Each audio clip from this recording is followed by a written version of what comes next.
On étudie avec le directeur, mais quand le soleil sort, on déplace les bancs, on va derrière. Voilà l'une des réalités de l'école béninoise. Des salles de classe décoiffées exposant les apprenants aux intempéries et obligeant les enseignants à des acrobaties des plus inimaginables pour exécuter les programmes de l'année. L'année passée, en conseil avec le directeur, on a pris soin de notifier l'administration de l'état actuel de l'école. Non seulement on a touché la circoncision, on a touché aussi la mairie.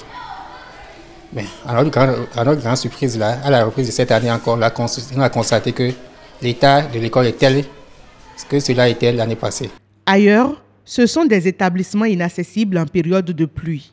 Le manque, l'insuffisance, la défaillance de salles de classe, de tables et de bancs, de bibliothèques et aussi d'infrastructures socio-sanitaires sont des problèmes réels auxquels sont confrontés la grande majorité des établissements scolaires publics sur toute l'étendue du territoire national.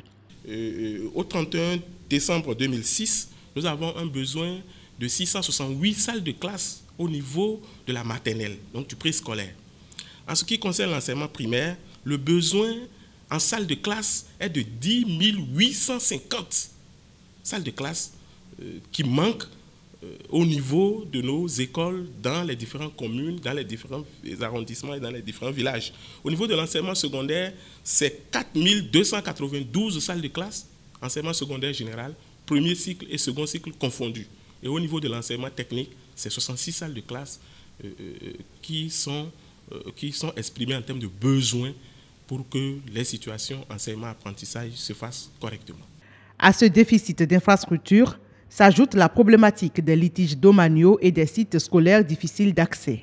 Alors, il y a des écoles primaires ou des collèges qui sont construits dans des milieux où on n'aurait pas dû les construire et qui créent une sorte d'insécurité pour les enseignants et pour les élèves. En somme, l'état des lieux des infrastructures scolaires au Bénin laisse vraiment à désirer.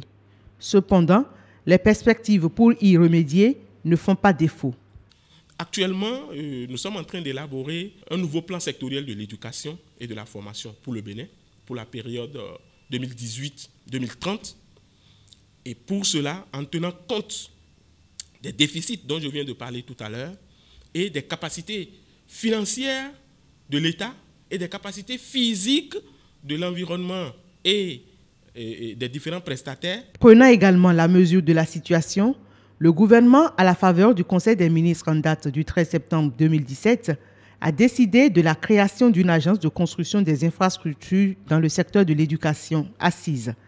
Cette agence aura pour objectif de corriger le faible niveau d'exécution des dépenses d'investissement liées à la construction des bâtiments scolaires et universitaires. Une solution parmi tant d'autres. Au regard de toutes ces perspectives, le planificateur statisticien estime alors que l'école béninoise a de beaux jours devant elle. Mais en attendant, les usagers et surtout les apprenants et les enseignants devront composer avec l'existant bon gré mal gré.